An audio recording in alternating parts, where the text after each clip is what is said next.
下午3點到5點，學習讀通識嘅正確態度。我鄭宇橋同你一齊通識通通識。繼續翻嚟通識通通識，我係宇橋。咁喺電話旁邊呢，事不宜遲，就請到中華石安傳道會社會服務部服務協調主任梁鳳儀小姐 Fanny 嘅。Fanny 你好。Hello 你好。係 Fanny 你好啊，知道你哋中心呢有個計劃係透過動物治療去幫助一啲隱蔽青年或者長者，咁令到佢哋重拾動力嘅。咁可唔可以講下呢？其實已經做咗幾耐啊？呢個服務？嗱，我哋就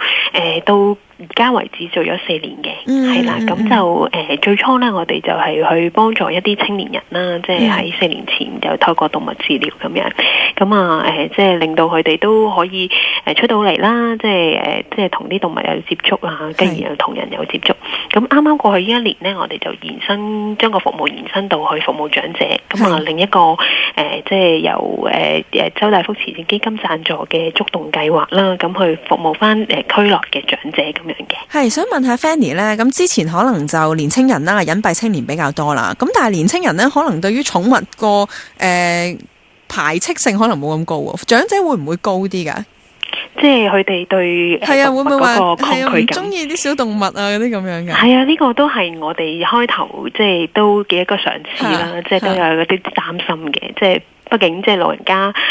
即係對動物可能有一啲觀感咁樣，又覺得污糟啊、多毛啊、啲口水啊咁樣。咁但係我哋發現即係即係呢1年嘅服務嘅裏邊咧，其實老人家都好中意動物，即係佢哋見到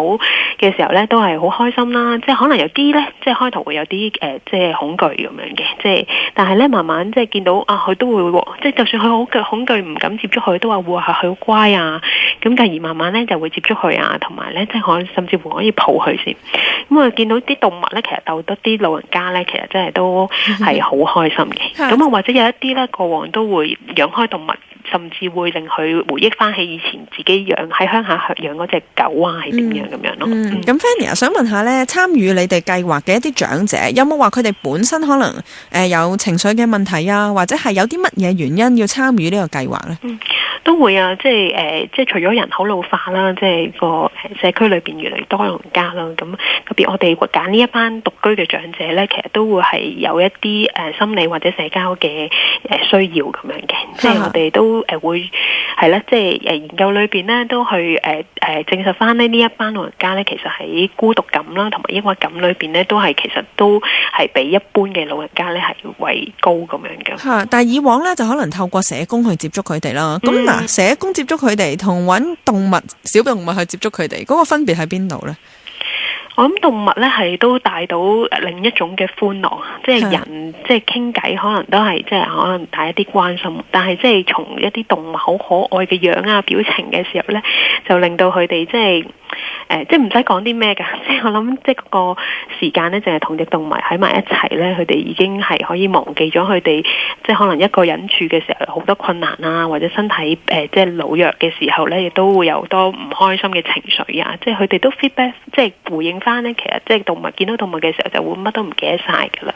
咁樣咯。咁你哋計劃裏面通常係狗仔啊，定係貓貓狗狗啊，其他動物都有㗎？我哋本身中心都有治療貓嘅，咁但係因為礙於個貓對環境咧比較敏感啊，咁所以我哋帶出去活動咧，通常都係帶治療犬。咁我哋都會有一班狗主啦，佢哋都會帶埋佢哋嘅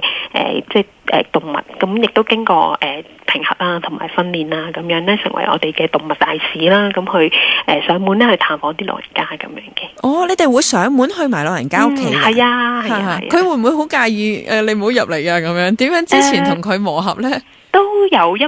啲老人家表明話唔係好想嘅，咁嗰啲我哋可能就會再揾一啲地方去同佢哋會面啦。咁但係有一啲就都好歡迎，咁佢哋都好興奮啊！其實即係可能自己住咗幾十年都未試過有隻動物咧可以上嚟探佢哋啊咁樣。每次會唔會話要逗留幾耐啊？咁樣㗎？由於動物都要唔可以太長嘅時間，我諗大概45至1個鐘頭左右，即係探訪咁樣。係啊。會唔會話每次去都係呢一隻狗仔咧？定係每次都帶唔同嘅狗仔去探唔同嘅老人家？兩樣都有，我哋都盡量想即係個老人家都同某一個義工或者狗狗咧係認識多啲咁樣嘅，即係建立嚇感情咁樣。係啦，即係可以傾完啲嘢，下一次又可以再繼續去延續咁樣。咁但係亦都有另一啲即係狗去探佢嘅時候咧，佢都係好開心嘅。因為我哋最後咧會幫佢做一本相簿咁樣嘅，即係將每一次咧家訪同埋活動嘅即係情況影低咗啦，咁啊集齊晒咧，咁佢哋就即係好似草咁樣啦，即係每一隻狗咧佢都有一張相同佢哋影過咁樣咯。哦，但係針對老人家個計劃咧，可能就實行咗1年左右啦，係嘛？咁嗰個效果點樣啊？即係老人家係咪由本身自己孤零零或者唔係咁揾人傾訴，到現在會唔會話開放啲咧？有咗寵物治療之後，我哋都即係邀請咗香港大學咧幫我哋做一個研究嘅。其實咁樣講研究嘅結果啱啱都出咗嚟啦，即係發現原來咧動物治療對長者嘅效用咧都係好有效嘅。即係頭先我講嘅孤獨感同埋抑鬱感嗰方面咧，都係有一個顯著嘅減低咁樣。咁除咗長者方面咧，其實呢個計劃都幫到我哋啲年青人嘅，即係佢哋作為義工啦去參與嘅時候咧，係對佢哋嘅自尊心咧都係有一定嘅幫助。特別即係我哋呢班義工嘅裏邊，其中有一部分都係即係隱蔽過嘅，即係而家即係都開始接觸社會嘅，係啦。咁佢就再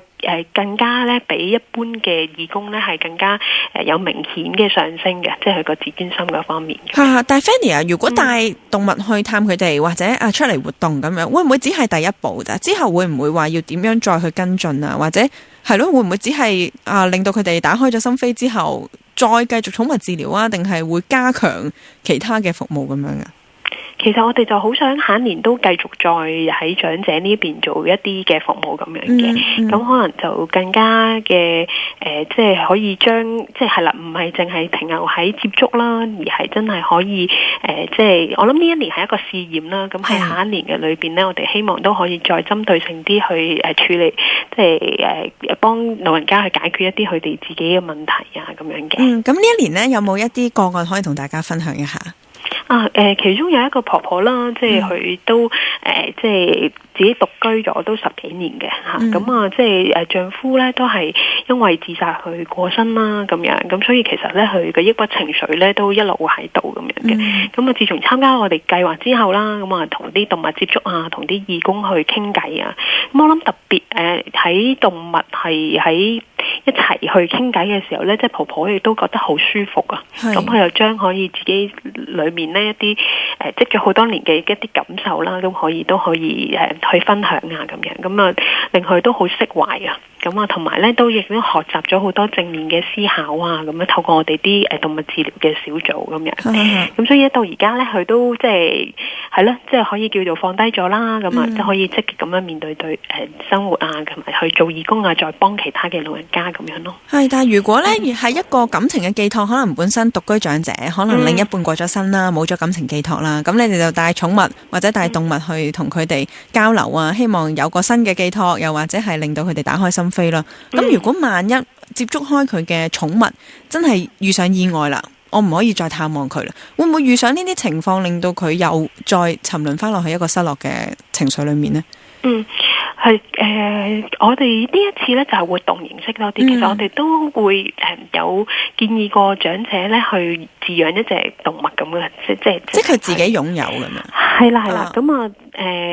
我諗一個老人家佢要再係改變佢嘅生活習慣咧，就要啲時間啦。咁所以暫時就未即係正式有一個老人家話可以養一隻動物咁樣。咁當然即係佢哋都過往有養過啲動物啦，跟住就即係亦都有離開啊，或者唔見咗啊嗰啲咁樣。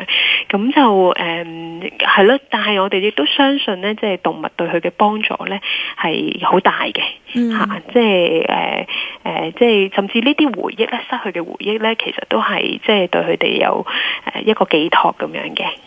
咁 Fanny 最後想問下咧，嚟緊將來你哋都想繼續呢個計劃啦，會唔會話點樣加強啊？帶多啲唔同類型嘅寵物啊，定係可以點樣再 further？係啦，我哋諗緊就係咯，即係再去即係研究下即係老人嘅一啲嘅問題啦，睇下點可以再針對性啲咁去即係去幫助佢哋咁樣咯。係啊，咁樣。唔該晒 Fanny 啊，好多謝你今日同我哋嘅分享。唔該晒，多謝你，拜拜。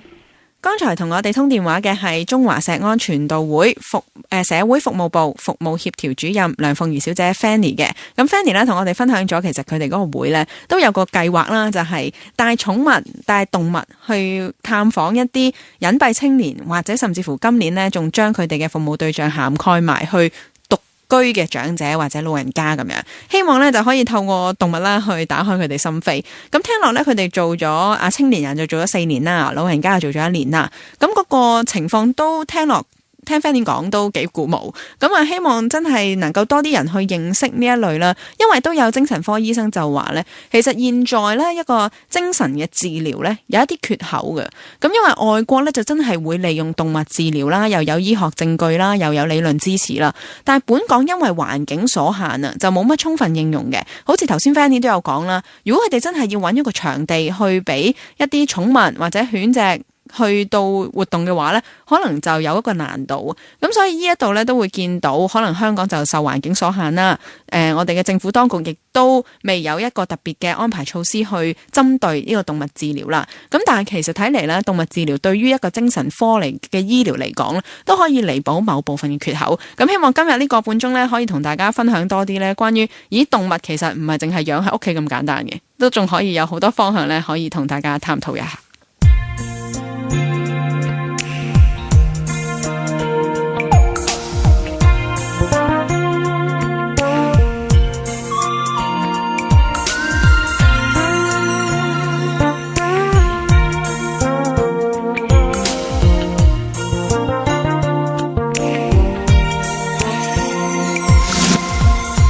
窗外你的世界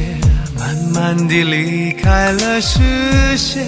我沒有打算忘卻一切，告別時不需語言，愛應該沒有條件。